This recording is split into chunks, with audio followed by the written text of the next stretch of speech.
الرحمن الرحیم. قال النبی صلی اللہ علیہ وسلم بنی الاسلام علی خمس شہادت ان لا الہ الا اللہ وان محمد رسول اللہ واقام الصلاۃ وایتاء الزکاۃ والحج وصوم رمضان. دیکھو میرے بھائیوں، مثال سے بات اچھی سمجھ میں آتی ہے.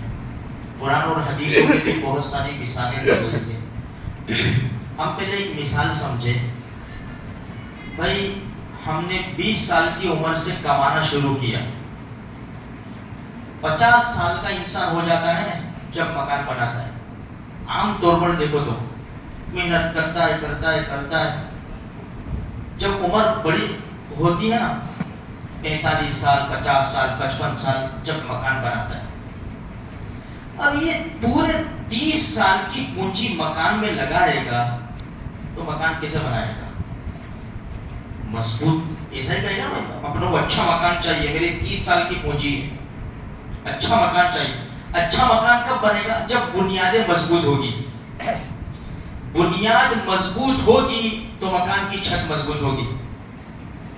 سب سے زیادہ دھیان جو دیا جاتا ہے بھائی زلزلے آئیں گے تو کہیں ایسا نہ ہو کہ یار ایک چھوٹے سے جھٹکے میں ہماری بلڈنگ نیچے آ جائے.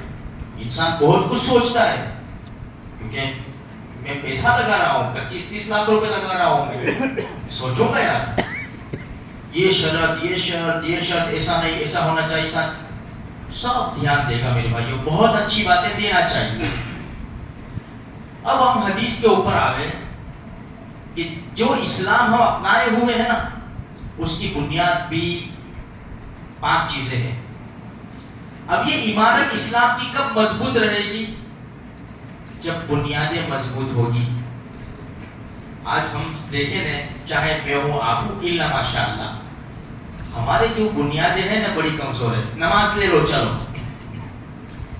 نماز کو دین کا ستون کہا گیا. الصلاۃ عماد الدین، نماز دین کا ستون ہے. یہ حدیث میں تو 5 بنیادیں بتائی گئی کہ بھائی اللہ کے ایک ہونے کی گواہی دینا، اس کی عبادت کرنا، نماز قائم کرنا، روزہ رکھنا، اللہ نے مال دیا حج ادا کرنا، اللہ نے مال دیا زکات ادا کرنا. یہ 5 بنیادیں. اب نماز اٹھاؤ، ہماری کمزوری سامنے آتی ہے. یہ رمضان کا مبارک مہینہ، میرے بھائیوں اچھے لوگ روزانے رکھتے ہیں. لوگوں کے وہاں دوپہر کو وہی دسترخوان بچتا ہے جو پورا سال بچتا ہے. کھانے بیٹھتے پوری فیملی، کسی کا بھی روزہ نہیں ہوتا.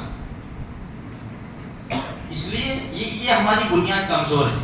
بھائی زکات اللہ نے مال دیا تو تیرے اوپر زکات آئے گی 2.5% خالی. اور زکات نکالنے سے مال بڑھتا ہے، اکٹھا نہیں ہے. بہت بڑے فائدے ہیں.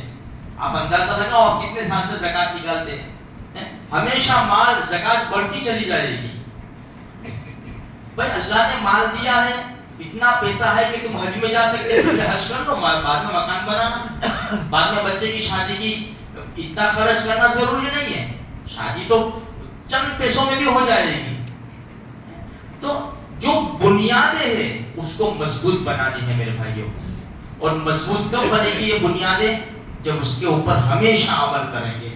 اس لیے ہم نماز، ہماری جو پلر ہے، جو تھمبا ہے ہمارا، یہ ایک تو نماز کا بڑا کمزور ہے، روزے کا بھی بڑا کمزور ہے میرے بھائیوں. اور بہت بڑی تعداد ہے مسلمانوں کی جو کہتے ہیں کہ ہم گواہی دیتے ہیں کہ اللہ کے سوا کوئی عبادت کے لائق نہیں. اور نماز میں کیا پڑھتے ہیں؟ ایاک نعبد و ایاک نستعین. اللہ ہم تیری ہی عبادت کرتے ہیں، کرتے رہیں گے. ہم تجھی سے مدد چاہتے ہیں، چاہتے رہیں گے. تو پھر غیر اللہ سے مدد کیوں مانگتے ہو؟ غیر اللہ کو ستا، تم یہاں وعدہ کرتے ہو، اللہ سے پرومس کرتے ہو، اور وہاں جا کے توڑ دیتے ہو. تو ہمیں اس کا بہت بڑا دھیان رکھنا پڑے گا. ہم تو اللہ سے کہہ رہے، اور اللہ کے گھر میں کہہ رہے، ہاتھ باندھ کے قبلے کی طرف منہ کر کے کہہ رہے ایاک نعبد و ایاک نستعین. تو میرے بھائیوں بہت بڑی تعداد مسلمانوں کی ہے جو جھکتی بھی ہے اور مانگتی بھی ہے. دیکھو کئی مرتبہ کہا گیا مزاروں پہ جانا ناجائز نہیں ہے، جاؤ، لیکن ان کی برکت سے، ان کے وسیلے سے اللہ سے مانگو. اللہ میرا بچہ بیمار ہے، اللہ میرا ایگزام ہے، یہ ان کی برکت سے یہ آرام فرماتے ہیں نا، ان کی برکت سے اللہ مجھے کامیاب کر دے. اور کون انکار کرتا ہے اس کا؟ لیکن مانگنا کس سے ہے؟ کس سے ہے؟ اللہ سے مانگنا ہے، عبادت اللہ ہی کی کرنی ہے۔ تو میرے بھائیوں دیکھو نمازوں کو بھی قائم کرو، اچھی طرح مضبوط کرو، یہ خدا کا گھر ہے۔ 2-3 منٹ خالی بیٹھیں گے نا، نقصان نہیں ہے، فائدے سے خالی ہے ہی نہیں، فائدہ ہی فائدہ ہے۔ خدا کے گھر میں سکون کے ساتھ 1-2 منٹ تو بیٹھو جا۔ ہم باہر جا کے بھی کیا کرتے ہیں، گپ شپ ہی لگاتے ہیں، چائے کے ہوٹلوں پہ چائے پی لیتے ہیں، کتنے آرام سے بیٹھتے ہیں ہم لوگ، پان کی دکان پہ کھڑے رہتے ہیں، کتنے آرام سے گولف لے کے دم مارتے ہیں ہم لوگ، آرام سے کتنا ٹائم وہاں دیتے۔